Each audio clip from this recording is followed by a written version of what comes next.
आज अत्यंत सौभाग्य का यह विषय है कि हम श्री मधुसूदन ओझा जी के द्वारा रचित किए गए इस व्योमवाद पर हम चर्चा करने के लिए यहाँ हम उपस्थित हैं। ओझा जी के बारे में मुझे कोई अधिक प्रस्तावना देने की कोई ज़रूरत नहीं है, क्योंकि शंकर शिक्षायतन के द्वारा बहुत सारे वर्षों से ये कार्यक्रम प्रचालित तो है ही, और मधुसूदन ओझा जी जैसे प्रसिद्ध विद्वानों के लिए और फिर परिचय देने की जरूरत भी नहीं होती है। परंतु मैं थोड़ा उनके बारे में मैं कुछ बताना चाहता हूँ कि जब मैं जयपुर गया था, उस समय जयपुर में बहुत साल रहा बाद में, तब मैं मधुसूदन ओझा जी के अनेक ग्रंथों को पढ़ने के लिए मौका प्राप्त किया। तो तब उनके जो वैदुष्य और जो उनके जो महत्वपूर्ण बिंदु, उनके द्वारा उठाए गए महत्वपूर्ण बिंदु, उन सारे विषयों का ज्ञान तब करने का अवसर मिला। परंतु उससे पहले भी मैंने बहुत सारे वर्षों से पहले ही मैं मधुसूदन ओझा जी के द्वारा परिचित हो गया था, क्योंकि मधुसूदन ओझा जी के बारे में जो संस्कृत रत्नाकर का जो विशेषांक प्रकाशित हुआ था जयपुर से, वह ग्रंथ में बाल्य में ही मैंने देखा था। और बाल्य में तो मुझे इतना जानकारी नहीं होती थी अभी ये मधुसूदन ओझा जी क्या है, क्या क्या लिखा है, लेकिन वेद के बारे में बहुत सारे लिखा है, ऐसे उनके जो भावचित्र वगैरह था और उसमें सारे विद्वानों का परिचय वगैरह दिया हुआ था, और मधुसूदन ओझा जी के कुछ लेख भी उसमें हैं, लेकिन उसमें थे, अभी भी वो ग्रंथ मेरे पास है। लेकिन अब इसमें मधुसूदन ओझा जी के क्या वैशिष्ट्य है, ये तो मुझे इतना पता नहीं था। लेकिन जब मैं जयपुर गया, तब प्रोफेसर दयानंद भार्गव जी थे और प्रोफेसर अनंत शर्मा जी थे। ऐसे सारे विद्वानों के साथ रहकर मैं कुछ मधुसूदन ओझा जी के ग्रंथों के बारे में जानकारी प्राप्त की और कुछ ग्रंथ भी पढ़ लिया है। और ये भी है कि इसमें इंद्र विजय है और अन्य भी छंदस समीक्षा इत्यादि ग्रंथ जो है वो मुझे अत्यंत पसंद भी है। मैं बहुत बार उन ग्रंथों का परामर्श करता रहता हूँ, और शायद इसी कारण से मुझे भी वेद में कुछ काम करने के लिए मौका भी मुझे मिल रहा है। आजकल मैं भी इस ऋग्वेद के जो अर्थों पर मैं कुछ व्याख्यान करने के लिए चेष्टा भी कर रहा हूँ। शायद आगे भी मैं मधुसूदन ओझा जी के अन्य ग्रंथों का भी ध्यान से मैं और कुछ अवलोकन करूंगा, और उनके द्वारा दिए गए जो विशेषांश है, उन विशेषांशों का उपयोग भी मैं करना चाहता हूँ, किया भी हूँ। लेकिन बाकी लोगों ने भी वेदों के व्याख्या तो किया है, जैसे सायणाचार्य जी का है, ओवट महीधर इत्यादि सभी लोगों का व्याख्यान तो है वेदों के ऊपर। लेकिन जो ब्राह्मण ग्रंथों के ऊपर मधुसूदन ओझा जी का काम हुआ है, और जो इसका रहस्य भेदन करने के लिए मधुसूदन ओझा जी ने जो प्रयास किया है, वो प्रयास अत्यंत सराहनीय है। ऐसे कई अन्य ग्रंथों में हमने देखा नहीं। अग्निशोम इत्यादि के जो स्वरूप का निर्णय किया है, और सारे जो ऋग्वेद आदि पदार्थभूत ऋग्वेद और जो शब्दभूत ऋग्वेद इत्यादि के बारे में उन्होंने जो लिखा है, वह अत्यंत अपूर्व विषय है। ऐसे ही हम यदि देखेंगे तो छंदस समीक्षा इत्यादि ग्रंथों में सूर्य के जो 7 रथ होते हैं, 7 रथों के बारे में कहा गया, तो 7 छंद ही 7 रथ है, ऐसे भी वर्णन किया है। उसका वैशिष्ट्य मधुसूदन ओझा जी ने ही छंदस समीक्षा में उसका विवरण देकर हमें अनुग्रहित किया है। ऐसे बहुत सारे विषय मधुसूदन ओझा जी के ग्रंथ में तो है ही। प्रकृत ग्रंथ में जो व्योमवाद के ऊपर मैं कुछ बताना चाहता हूं, क्योंकि आज का विषय तो यही है, व्योमवाद ही है। मैंने इस ग्रंथ का तो सारा अवलोकन किया है, लेकिन पूरे दशवादी और जो त्रयोदश ग्रंथ उन्होंने जो लिखा है, तो इन सारे ग्रंथों के बारे में तो मुझे इतना पता नहीं है, और कुछ ध्यान से मैं पढ़ूंगा। लेकिन इस समय जो व्योमवाद का अवलोकन करने पर मुझे जो विषय इसमें प्रतिभासित हो रहे हैं, ऐसे विषयों में मैं कुछ बताना चाहता हूं। देखिए, इसमें जगत सृष्टि के बारे में विचार करने पर, जगत की सृष्टि कैसी होगी, कैसे होती है, इस विषय पर यह ग्रंथ अभी प्रवृत्त हुआ है। उस ग्रंथ के पहले जो अनंत शर्मा जी ने और जो हमारे दयानंद भार्गव जी ने जो लिखा है, उसके अनुसार पहले जो त्रयोदश ग्रंथ इतिवृत्तवाद, सदसद्वाद इत्यादि जो ग्रंथ उन्होंने लिखा है, उसी श्रृंखला में ये भी एक मधुसूदन ओझा जी के सृष्टि के बारे में ये पूर्व पक्ष के रूप में ये भी ग्रंथ ऐसे हमें पता होता है, क्योंकि अंत में मधुसूदन ओझा जी का सिद्धांत यह है कि अंत में ब्रह्मवाद सिद्धांत रूप में आया हुआ है। उससे पहले इतिवृत्तवाद, सदसद्वाद, रजोवाद, व्योमवाद, अपरवाद, आवरणवाद, अंभोवाद, अमृत मृत्युवाद, अहोरात्रवाद, दैववाद, संशयवाद, संशय तदुच्छेदवाद तथा 12वां जो है वही ब्रह्मवाद है। इसलिए मुझे तो लगता है कि ब्रह्मवाद ही अंतिम सिद्धांत, मधुसूदन ओझा जी के जो सिद्धांत है वह ब्रह्मवाद है।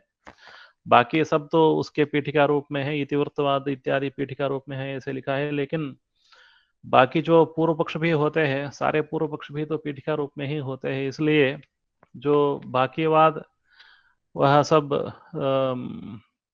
पूर्व पक्ष मानकर हम यदि चलेंगे तो हम इस व्योमवाद का विशेष हम अच्छे से हम समझ सकते हैं।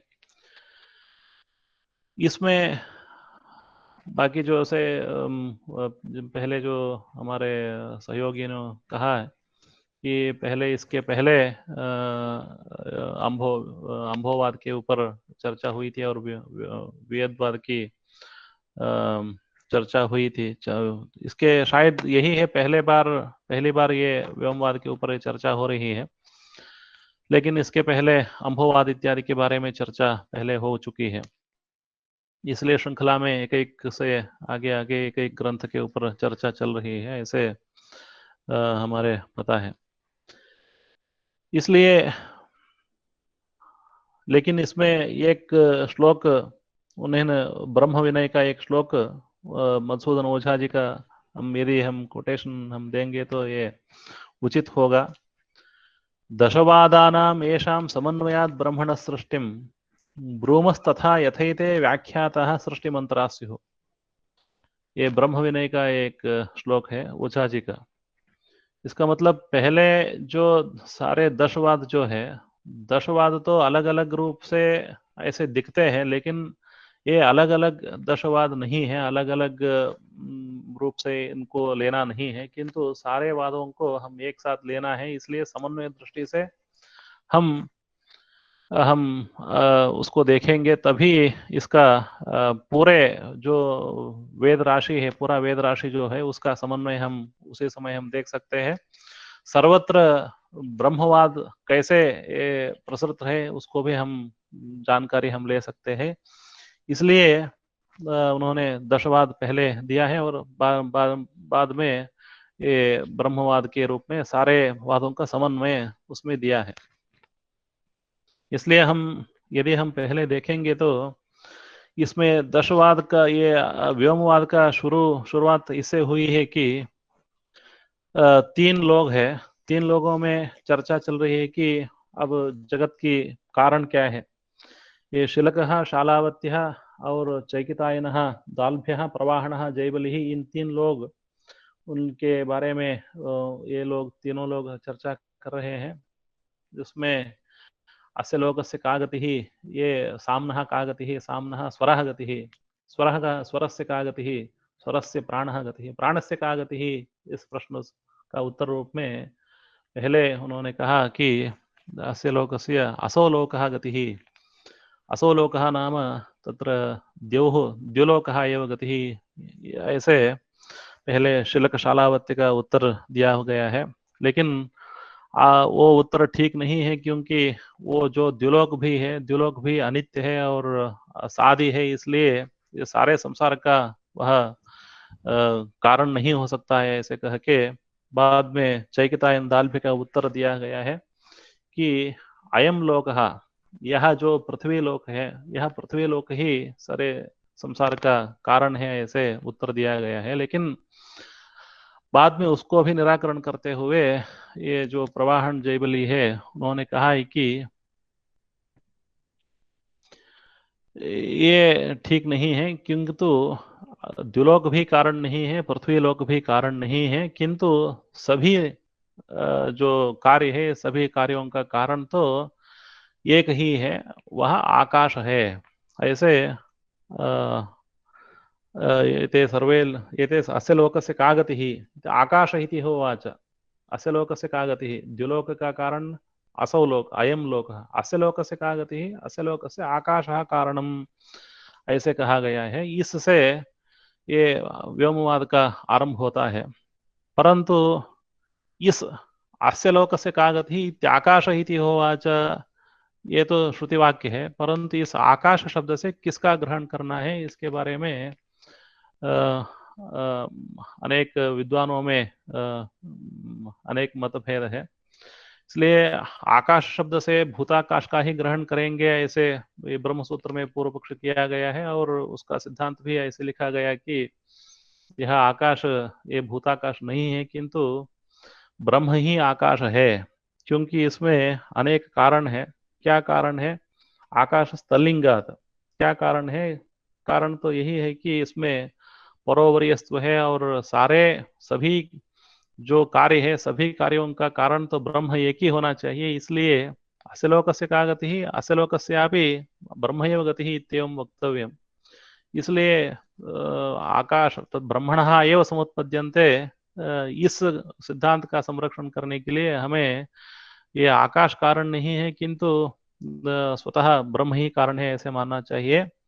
और सयेष परोवर्यान उद्गीतः सयेषो अनंतः, यह अनंतत्व लिंग भी है, अनंतत्व लिंग होने के कारण इसको भी हम, इस आकाश को हम ब्रह्म ही मानना चाहिए, ऐसे ब्रह्मसूत्र शंकर भाष्य में भी है, और शंकर सभी भाष्यों में भी ऐसा ही सिद्धांत किया गया है।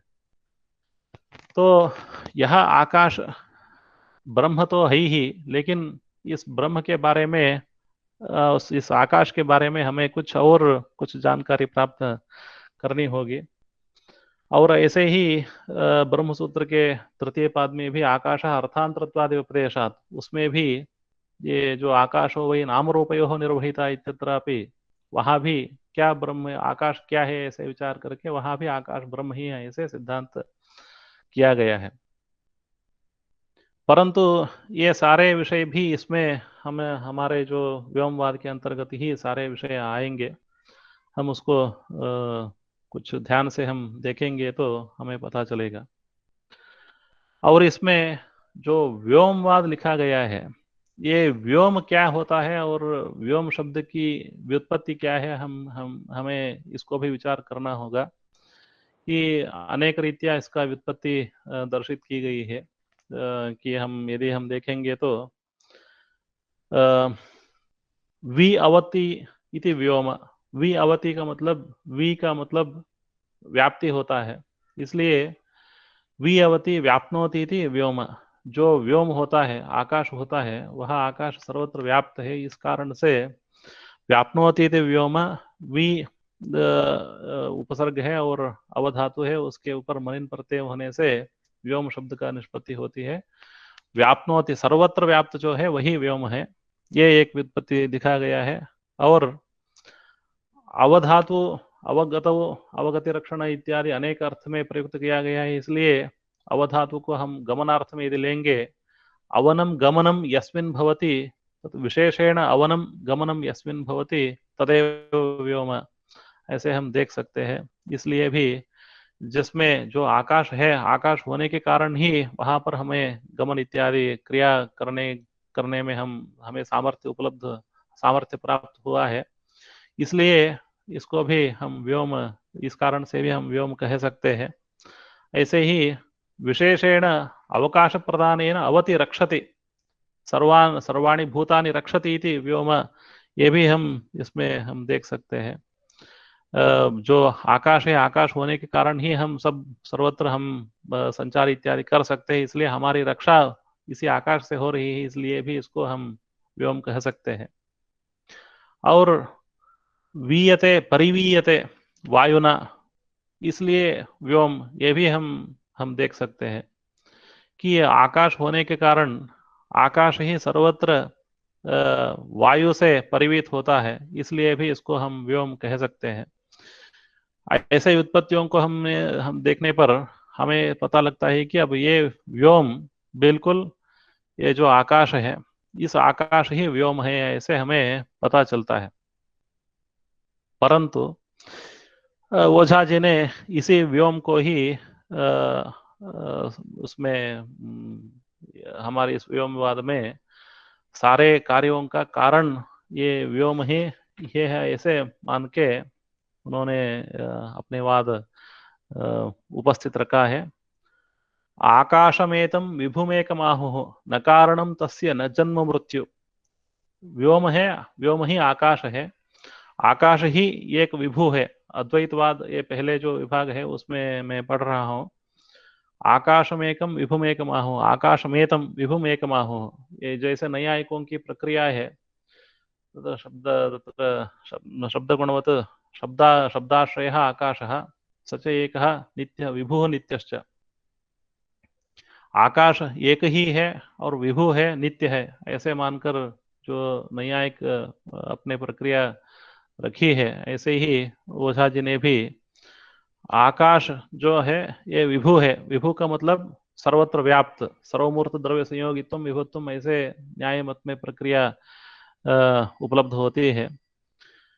इसलिए विभु और एक, सर्वत्र यही एक आकाश ही सर्वत्र व्याप्त है और एक ही आकाश है, सर्वत्र उसके दो तीन विभाग नहीं है, इसलिए एक ही आकाश है, ऐसे मानकर विभुत्व और एकत्व इसमें रहने वाले एक बहुत बड़ा विषय गुण है। उसका कोई जन्म भी नहीं है, मृत्यु भी नहीं है। एक और विभु मानने पर हमें उसको नित्य भी मानना चाहिए, क्योंकि यदि आकाश नष्ट हो जाएगा तो इस आकाश के जगह में क्या है, ये सब प्रश्न उठता है। यदि आकाश नहीं होगा तो हम कहाँ रहेंगे, ये भी प्रश्न उठता है। इसलिए आकाश विभु है, एक है और नित्य भी है, इसका कोई आदि भी नहीं है, अंत भी नहीं है, इसलिए आकाश के बिना कुछ भी नहीं है। ये व्योमवाद का सार स्वरूप श्लोक यही है।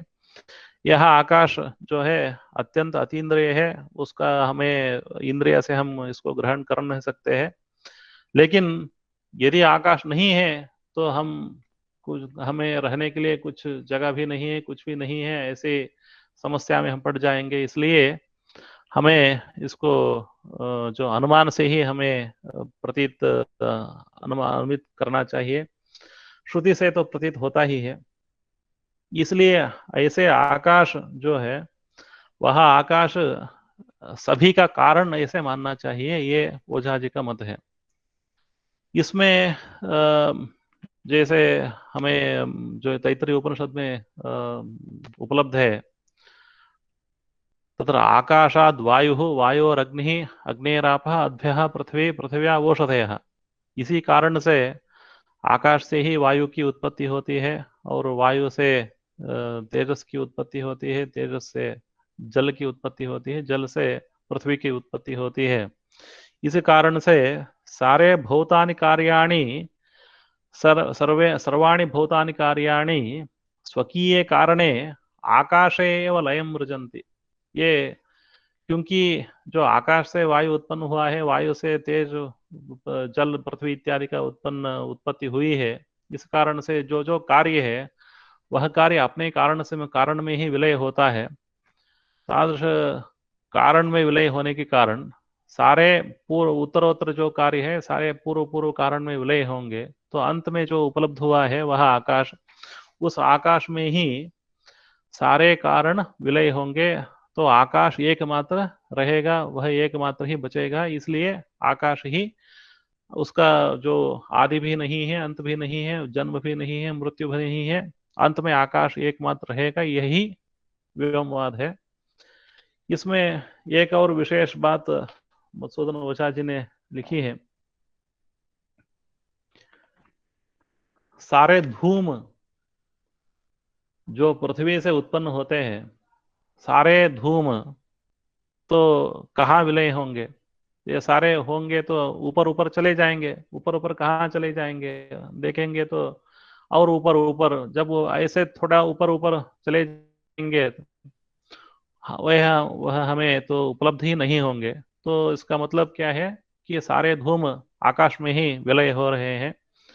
इसलिए जो पृथ्वी से धूम उत्पन्न हुए हैं, सारे वायुत्व को प्राप्त करके वहां आकाश में लय होंगे। वायु भी वही आकाश में ही लय होगा, इसलिए आकाश ही सारे पदार्थों के कारण भी है। और जो शब्द है, हम जो बात कर रहे हैं, हमारे बात सुनने में आ रहा है, दूसरे लोग भी बात करते रहेंगे, ऐसे सारे शब्द जो संयोग से उत्पन्न होगा, वियोग से, विभाग से उत्पन्न होगा, और शब्द जो है, ऐसे बहुत सारे शब्द जो है, ये सारे शब्द भी कहाँ विलय होंगे? ये सारे शब्द भी आकाश में ही विलय होंगे, इसलिए आकाश मात्र ही सारे पदार्थों का कारण है। ऐसे परमे अंबरे परमे व्योमनि ये तो सर्वम प्रतिष्ठितम, यही ओझा जी का अत्यंत प्रमुख व्योमवाद का सार स्वरूप है। लेकिन उसके साथ मधुसूदन ओझा जी का इस ग्रंथ में और भी कुछ विषय उपलब्ध है। इसमें हमें देखना है कि दो तरह के पदार्थ होते हैं, एक स्थिर पदार्थ होता है और एक चल पदार्थ होता है। चल पदार्थ में हम चल पदार्थ को हम कहेंगे कि रसः, और जो स्थिर पदार्थ है वह अमृत पदार्थ है, वह अमृत ही आकाश है। जो रस स्पंदमान जो है रसः, वो रस क्या है? वो रस को ज्योति और आप ऐसे दो विभाग किए गए हैं। इसमें आप का मतलब सारे उसमें पंचभूत वगैरह उसी आप में ही आएंगे। उसमें अंड विभाग भी उसी में किया गया है। और बाद में जो आभो विभाग जो ग्रंथ है, उसमें आपस्त्रिधा अभ्वानि च सप्तलोकाः भूतानि चेति प्रतिपत्ति भेदात, ऐसे करके जो अप पदार्थ है, रस का जो दो विभाग ज्योति और अप, उस अप विभाग, अप पदार्थ क्या है? अप पदार्थ तो तीन प्रकार के हैं, एक अभ्व है, एक सप्तलोक है और एक भूत है। अभ्व का मतलब जो इस लोक से परे है, सारे तत्व ब्रह्म के प्राप्ति के साधन है, और ब्रह्म के स्वरूप के पास में जो रहते हैं वह अभ्व पदार्थ है। और दूसरे जो सप्तलोक तो प्रसिद्ध ही, भूर्भुव स्वः इत्यादि सप्तलोक तो प्रसिद्ध है ही। और भूत जो पंचभूत इत्यादि है, ये सारे भूत पदार्थ उसमें आएंगे। ऐसे करके अप पदार्थ का तीन प्रकार विभाग किया गया है, और ज्योतिष पदार्थ का तीन प्रकार, ये ऋग्वेद यजुर्वेद इत्यादि के रूप में ज्योतिष पदार्थ का भी विभाग किया गया है। तो इस भूत पदार्थ में भी इसमें एक आकाश तो होता ही है, क्योंकि पंचभूतों में पृथ्वी जल तेजो वायु आकाश, आकाश ही वह पंचम भूत पदार्थ है। तो यदि आकाश अमृत है, तो इस भूत पदार्थ में अंतर्भाव कैसे किया जा सकता है? ये भी एक इसमें विचारणीय बिंदु होता है। और ये सारे जो भूत पदार्थ है ये अप पदार्थ में अंतर्भूत होते हैं। अप पदार्थ तो बिल्कुल रस में अंतर्भूत होता है। रस तो म, मर्त्य है, इसका मतलब जो उत्पन्न और नष्ट होने वाला पदार्थ है।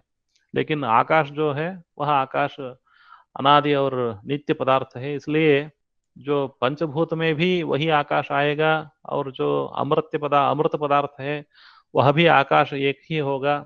ये कुछ इसमें विचारणीय बिंदु है।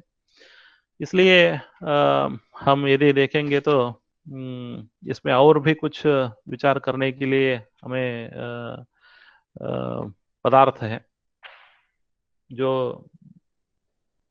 संसार के जो प्राणी हैं, प्राणियों का तीन प्रकार के ऊर्ध्व गति और अधोगति, दो प्रकार की गति होती है। ऊर्ध्वा गति ही भूलोक से भूरलोक, महरलोक, जनोलोक, सत्यलोक ऐसे जाएंगे तो ये ऊर्ध्व गति मानी गई है। और यदि सत्यलोक से यहाँ अधोलोक आएगा आएगा तो वह गति तो अधोगति माना गया है। और मुक्ति भी दो प्रकार के मुक्ति उन्होंने गतिर्धिता मुक्ति अतिमुक्ति भेदात, मुक्ति और अतिमुक्ति करके दो प्रकार के मुक्ति माना गया है। इसका मतलब यदि हमारे जो प्राण होता है, प्राण ही प्रज्ञात्मा है, वही आत्मा है। वह प्राण यदि सारे भूत संसर्गों से मुक्त होता है वह मुक्ति होगी। और आगे और भी आगे यदि वह जीव, वह प्राण पूरे अपने जो भी स्वरूप है सारा छोड़कर यदि अपने आप में रहेगा तो वह अतिमुक्ति मानी गई है। जैसे तुषार होता है, तुषार अपने जो बाह्य उपाधिक रूप को छोड़कर यदि जल ही हो जाएगा तो उसको अतिमुक्ति मानी जाती है। वैसे ही इस प्राण का भी, प्राण प्रज्ञात्मा जो है उसका भी मुक्ति और अतिमुक्ति रूप में दो प्रकार के गति भी मानी गई है। इस प्रकार से ये ग्रंथ में जो सर्व पदार्थों का कारण आकाश मात्र ही है, ऐसे जो वाद इसमें चला गया है वह अत्यंत समीचीन है। इसमें इसके साथ मैं एक और कुछ इसमें जोड़ना चाहता हूं कि इसमें कुछ और विषय विचारणीय बिंदु है। इसमें आकाश जो है, आकाश का वैसे पांच प्रकार का आकाश माना गया है। पांच प्रकार का आकाश कैसे होता है? ये तो धराकाश एक पहला वाला आकाश है। धराकाश के मतलब हमारे जो हृदय में अत्यंत सूक्ष्म रूप में जो आकाश होता है, दहरः अस्मिन् अंतराकाशः, उस दहर आकाश में जो ही परमात्मा होता है। इसलिए वह दहर आकाश तो ये पहला वाला है, उसमें ही हमें परमात्मा का अन्वेषण करना होता है। यह पहले दहर आकाश है। और दूसरा है कि शरीर आकाश। शरीर आकाश का मतलब हमारे शरीर में जहाँ भी अवकाश होता है, जहाँ वहाँ थोड़ी थोड़ी सी जगह मिलती है, वह जगह सर्वत्र यही माना गया है कि ये शरीर आकाश माना गया है। और तीसरा वाला है कि ये बहिराकाश। बहिराकाश का मतलब ये शरीर में जो रहने वाला आकाश है वो तो शरीर आकाश हो गया। शरीर के बाहर जो भी पृथ्वी और अंतरिक्ष, पृथ्वी और द्युलोक के बीच में जो भी आकाश है वह आकाश, सारा आकाश बहिराकाश माना गया है। और उसके बारे में, उसके बाद जो पुराण आकाश, वो जो आकाश है वह पुराण आकाश है। वह पुराण आकाश ही ग्रह नक्षत्र आदि सकल आकाश कायों का आधार माना गया है। यह चतुर्थ आकाश है। उसके बाद जो है वह परमाकाश है। परमाकाश का मतलब जहां पर कुछ भी नहीं है। इसका मतलब सारे पंचभूत के अतिरिक्त, पंचभूतों का संसर्ग छोड़कर वहां कुछ भी नहीं है, और केवल अकेले ब्रह्म ही होता है। वही परमाकाश है, वही परम व्योम है। ऐसे जो परमाकाश मानकर ये पंचम जो आकाश होता है उसको परमाकाश माना गया है। यह ओझा जी का सिद्धांत है। इसके बारे में हमें थोड़ा सा इसमें विचार करना है कि इसमें मैं मंतव्य में रखना चाहता हूं कि जो ब्रह्मसूत्र, शंकर भाष्य, मध्व भाष्य इत्यादि जो पारंपरिक सिद्धांत है, जो पारंपरिक सिद्धांत और मधुसूदन ओझा जी के अत्यंत नवीनतम यह सिद्धांत, इन सिद्धांतों में आकाश के बारे में, आकाश के विषय में क्या भेद होता है, ये सिद्धांत भेद क्या है, इसके बारे में हम विचार करेंगे तो हमें यह एक विषय पता लगेगा कि हम ऋग्वेद में और सारे वेद में हम देख सकते हैं कि सर्वत्र एक परम व्योम का उल्लेख किया गया है और व्योम, अनेक विध व्योमों का भी उल्लेख किया गया है। जैसे पूर्व्यम व्योम, पूर्व्यम व्योम ये भी उल्लेख किया गया है और प्रथमम व्योम ये भी उल्लेख किया है। त्रिरश्मि सप्तधे नमः दुदुह्रे सत्यामाशिरम पूर्वे व्योमनि, इसलिए पूर्वे व्योमनि करके ऋग्वेद में ही पूर्व व्योम का ही उल्लेख किया गया है।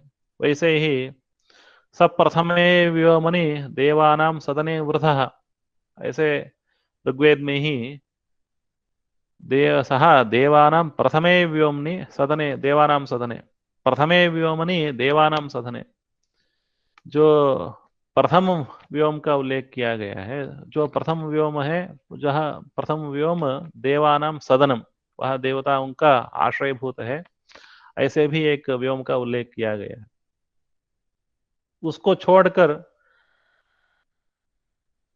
जो भी ऋग्वेद में व्योम का उल्लेख मिलते हैं, वह उल्लेख, वे उल्लेख जो है सारे परम व्योम का ही उल्लेख है।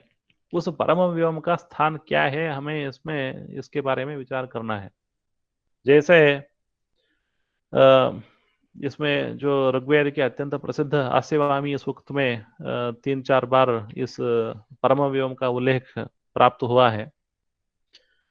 पृच्छामि वाचः परमं व्योम, इसमें जो भूमि का नाभि क्या है ऐसे प्रश्न कहकर अंत में ये प्रश्न किया गया है कि पृच्छामि वाचः परमं व्योम, वाच जो वाक, हमारी वाक है, उस वाक का परम व्योम क्या है, ऐसे एक प्रश्न उसमें आया हुआ है। उस प्रश्न के उत्तर में भी ब्रह्मायं वाचः परमं व्योम ऐसे उत्तर दिया गया। जो ब्रह्मा है वही ब्रह्मा ही इस वाच का परम व्योम। तो ब्रह्मा परम व्योम कैसे हो सकता है, ब्रह्म में परम व्योमत्व कैसे बैठ सकता है, ये ऐसे विचार करने से हमें विचार करना है। और ऋग्वेद के पीठिका रूप में आया हुआ ये मंत्र है, ऋचो अक्षरे परमे व्योमन् यस्मिन् देवाधिविश्वे निषेदुः, ऋचो अक्षरे परमे व्योमन् यस्मिन् देवाधिविश्वे निषेदुः, यस्तन्न वेद किमृचा करिष्यति यैतद्विदुस्त इमे समाशते। ये भी, ये इस दीर्घतमा के मंत्र अस्यवामी सूक्त में प्राप्त हुआ है। ऋचो अक्षरे परमे व्योमन, सारे जो ऋचाएं हैं, सारे ऋचाएं अक्षरे परमे व्योमन, किसी अक्षर पदार्थ परम व्योम में प्रतिष्ठित है, ऐसे करके दीर्घतमा जी ने लिखा है। इसका मतलब सारे जो जो ऋचाएं हैं, सारे ऋचाओं का एक आश्रय है, वह आश्रय अक्षर पदार्थ है, वही परम व्योम है। सारे पदार्थों का जो उत्पत्ति कारण है और नाश कारण जो है, और सबसे ऊपर जो है वही परम व्योम है। उसी परम व्योम में ही सारे सारी ऋचाएं वहां पर प्रतिपादन के लिए उपस्थित हो रही हैं। ऐसे ऋचाएं तो स्वयं उपस्थित नहीं हो सकती है, इसलिए ऋचाएं उसी जो अत्यंत प्रसिद्ध परमात्मा अक्षर पदार्थ को प्रतिपादन कर रही है, ऐसे उसको अर्थ मानना चाहिए। ऐसे बहुत सारे संदर्भ हमें उपलब्ध होती है कि ऋग्वेद में परम व्योम, इसका मतलब ये होता है कि ये व्योम अलग अलग प्रकार के हैं। ये जो प्रथम व्योम है और साधारण रूप से भी व्योम है, उसके अतिरिक्त परम व्योम भी है। जो परम व्योम है वही आकाश है, वही जो ओझा जी के द्वारा निर्दिष्ट किए जाने वाले जो आकाश है, परमाकाश है, वह परमाकाश ही परम व्योम है। इसे ओझा जी ने इसको आकाशवाद न मानकर व्योमवाद किया गया है, क्योंकि जो वेदों में जो प्रतिपादित किया गया है वही परम व्योम है। वह परम व्योम ही सारे पदार्थों का उत्पत्ति का कारण है, वही सारे पदार्थों का विलय स्थान भी वही है। ऐसे मानकर ओझा जी का जो व्योमवाद है वह ब्रह्मवाद के बिल्कुल ही समक्ष और उसी स्थान में ही प्रतिष्ठित है। इसलिए हमें इस व्योमवाद का, व्योम ही सर्व पदार्थों का आश्रय है, वही सर्व पदार्थों का नाश का भी कारण वही है, ऐसे मानने में कोई दिक्कत होना नहीं चाहिए। इसी परम व्योम को ही कहीं पर सलिल के रूप में जाना जा सकता है, कहीं पर ब्रह्म के ब्रह्म शब्द से माना जा सकता है, अन्यत्र तो अन्य शब्द से माना जा सकता है, परंतु वह पदार्थ एक ही है। इसलिए ये सारे पदार्थों का समन्वय भी हम प्राप्त कर सकते हैं। इसलिए जो ओझा जी के द्वारा जो दिया गया है जो व्योमवाद, वह व्योमवाद अत्यंत सुंदर है और समुचित भी लगता है। इसमें भी हमें विचार करना है कि आत्मना आकाश संभूतः आकाशाद वायु, वायोरग्नि अग्निराभा पृथ्वी, इस क्रम से जो सारे भूत पदार्थों की उत्पत्ति कही गई है। तो यदि हम इस उपनिषद को देखेंगे तो आत्मना आकाश संभूत, आत्मा से जो आकाश उत्पन्न हुआ है, ऐसे हमें प्रतीत होता है। इसका मतलब जो आत्मा अलग है और आकाश अलग है, तो आत्मा अलग होता है और आकाश अलग अलग यदि होता है, तो यह आकाश ब्रह्म स्वरूप कैसे हो सकता है, यह भी प्रश्न हमारे सामने उपस्थित होता है। लेकिन इसका भी हमें ऐसे उत्तर हम देख सकते हैं कि जो परम व्योम है वह परम व्योम ही ब्रह्म है, वही आत्मा है। जो परम व्योम से जो उत्पन्न होता है वह सारे जो पंचभूत अंतर्गत जो दूसरे प्रकार के रस में जो अंतर्गत व्योम होता है, पंचभूत आकाश, भूताकाश होता है, वह आकाश तस्माद आत्मना आकाश संभूत है। इसमें जो निर्दिष्ट किए जाने वाला जो आकाश है वह आत्मना आकाश संभूत है, वह भूताकाश ही है। वह भूताकाश तो पंचभूत में अंतर्गत है, इसलिए उस आकाश को वहां पर निर्दिष्ट किया नहीं किया गया है, किंतु वह भूताकाश का निर्देश किया गया है। वह भूताकाश अलग है, किंतु परमात्मा जो है वह परमात्मा अलग है। वह परमात्मा ही परम व्योम है, वही वही परम व्योम से ही, उसी परम व्योम से ही सारे पदार्थों की उत्पत्ति हुई है, ऐसे मानने में कोई दिक्कत होना नहीं चाहिए। अस्य लोकस्य का गतिः इत्याकाश इति होवाच, स एषः परोवर्यान् उद्गीतः स एषः अनन्तः।